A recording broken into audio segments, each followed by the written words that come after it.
राधे राधे दोस्तों। आज हम आपको शिव पुराण के अनुसार शिव पूजन की सर्वोत्तम विधि का वर्णन करते हैं।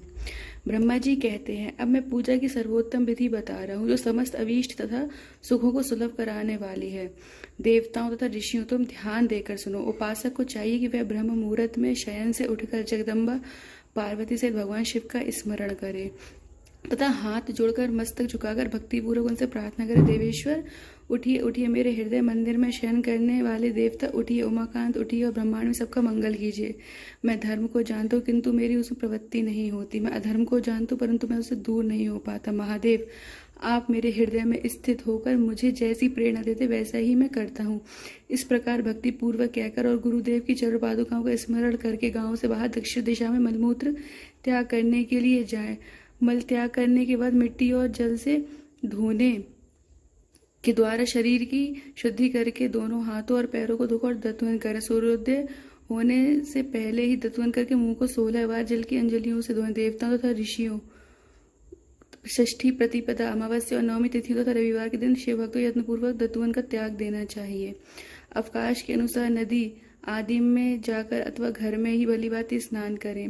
मनुष्य को देश और काल के विरुद्ध स्नान नहीं करना चाहिए। रविवार, श्राद्ध, संक्रांति, ग्रहण, महादान, तीर्थ, उपवास दिवस अथवा अशौच प्राप्त होने पर मनुष्य गर्म जल से स्नान ना करे। शिव भक्त मनुष्य तीर्थ आदि में प्रवाह के सम्मुख होकर स्नान करे। जो नहाने के पहले तेल लगाना चाहे उसे विहित एवं निश्चित दिनों का विचार करके ही तैलाभ्यंग करना चाहिए। जो प्रतिदिन नियम पूर्वक तेल हो उसके लिए किसी दिन भी तैलाभ्यंग दूषित नहीं है, अथवा जो तेल इत्र आदि से वासित हो उसका लगाना किसी दिन भी दूषित नहीं है। सरसों का तेल ग्रहण को छोड़कर दूसरे किसी दिन भी दूषित नहीं होता। इस तरह देश काल का विचार करके ही विधि पूर्वक स्नान करें। स्नान से अपने मुख को उत्तर अथवा पूर्व की ओर रखना चाहिए। उच्छिष्ट वस्त्र का उपयोग कभी ना करें। शुद्ध वस्त्र इष्ट देव के स्मरण पूर्व स्नान करें। जिस वस्त्र को दूसरे धारण किया हो अथवा जो दूसरों के पहनने की वस्तु हो तथा जिसे स्वयं रात में धारण किया गया हो वह वस्त्र उच्छिष्ट कहलाता है। उससे तभी स्नान किया जा सकता है जब वह उसे धो लिया गया। स्नान के पश्चात देवताओं, ऋषि तथा पितरों को तृप्ति देने वाला स्नानांग तर्पण करना चाहिए। उसके बाद धुला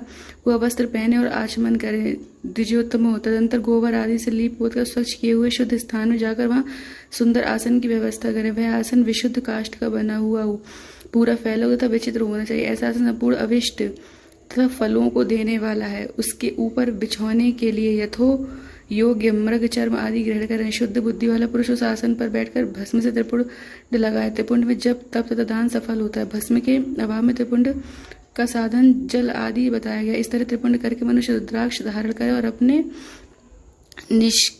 नित्य कर्म संपादन करके फिर शिव की आराधना करे। तत्पश्चात 3 बार मंत्रोच्चारण पूर्वक आचमन करे। फिर वहां शिव जी की पूजा के लिए अन्न और जल लाकर रखे। कोई दूसरी जो भी वस्तु आवश्यक हो उसे यथाशक्ति जुटाकर अपने पास रखे। इस प्रकार पूजन सामग्री का संग्रह करके वहां धैर्य पूर्वक स्थिर भावास में बैठे। फिर जल, गंध और अक्षत से युक्त एक अर्घ्य पत्र लेकर उसे दाहिने भाग में रखे और उससे उपचार की सिद्धि होती। फिर गुरु का स्मरण करके उनके आगे लेकर विधि व संकल्प करके अपनी कामनाओं को अलग न रखते हुए पराभक्ति से सपरिवार शिव का पूजन कर एक मुद्दा दिखाकर सिंदूर आदि उपचारों द्वारा सिद्धि बुद्धि सहित विघ्न हारी गणेश का पूजन करें। लक्ष्य और लाभ से युक्त गणेश जी के पूजन करें। उनके नाम के आदि में प्रणव तथा अंत में नमः जोड़कर नाम के चतुर्थी विभक्ति का प्रयोग करते हुए नमस्कार करें। ओम गणपते नमः अथवा ओम लक्ष्य लाभ युताय सिद्धि बुद्धि सहिताय गणपते नमः। तदंतर उनसे क्षमा प्रार्थना करके पुनः भाई कार्तिक से गणेश जी का भक्ति से पूजन करके उन्हें बारंबार नमस्कार करें। तत्पश्चात द्वार पर खड़े रहने वाले द्वारपाल महोदय का पूजन करें। सती, साध्वी, गिरजा नंदिनी उमा की पूजा कर चंदन, कुमकुम तथा धूप दीप आदि अनेक उपचार से नाना प्रकार के नैवेद्य शिव का पूजन करके नमस्कार करने के बाद साधक शिव जी के समीप यथासंभव अपने घर में मिट्टी, सोना, चांदी, धातु या अन्य पारे आदि शिव की प्रतिमा बनाए और उसे नमस्कार करके भक्ति परायण हो उसकी पूजा करें। उसकी पूजा हो जाने पर सभी देवित पूजा हो जाते हैं। धन्यवाद।